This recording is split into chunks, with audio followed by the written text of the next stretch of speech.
Let's get curious about a couple cute animals and what they do while you're sleeping.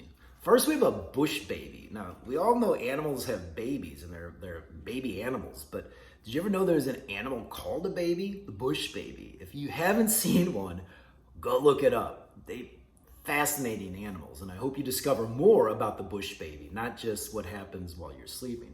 So, all babies are afraid of the dark, right? Well, not bush babies. They come out at night because they have a good reason to be afraid of the light. They're so tiny and tasty, they need to hide during the day to keep from being eaten by eagles, snakes, or even chimpanzees. Could you imagine being eaten by a chimpanzee? Wow, what a way to go.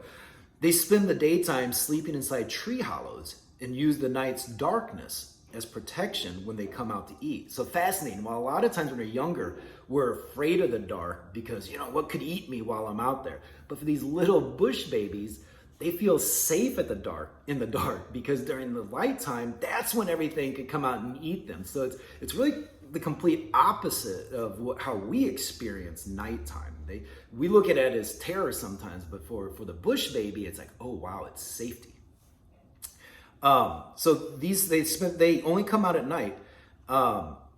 Luckily for bush babies, they have extra large eyes that help them see in the dark. Again, find an image of a bush baby. Their eyes are huge. And because they're so huge, it helps them almost have like night vision.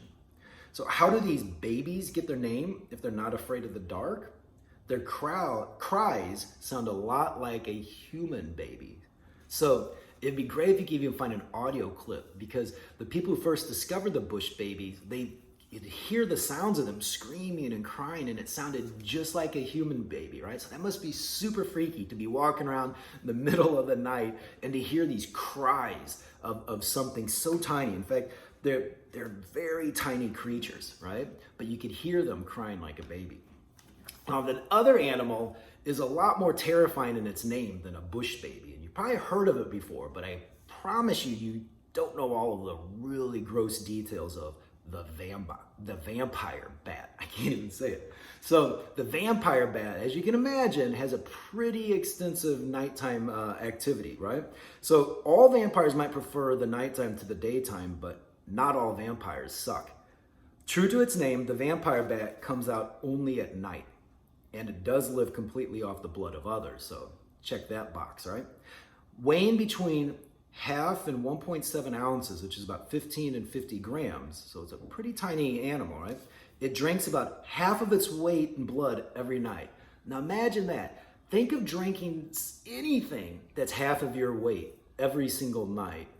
But now think about drinking blood that's as half as what you weigh. Do the math on that. Calculate how much you weigh and then take it by half and imagine how much blood that you would have to drink every night. Well, where do you get that blood? It's not your own blood, right?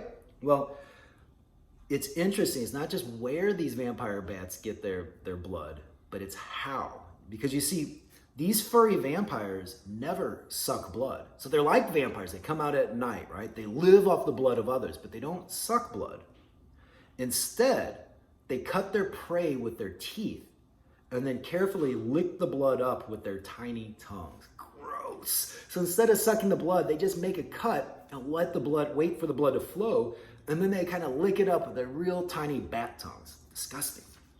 But in keeping with the vampires' impeccable grooming habits, these bats regularly groom themselves and have been known to give regurgitated blood to other bats in exchange for their grooming services.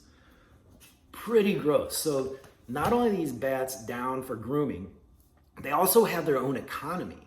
So they exchange a currency, in this case, blood of others, for a service, which is grooming. So think about this. They're so gross, they'll lick the blood off of others, but they're so concerned about their appearance, they'll actually trade goods and services for other bats to make them look good. If you're not sure what regurgitating means, it means spitting back up. So they're recycling the blood of others to pay for other bats to make them look sharp. Stay healthy and stay curious.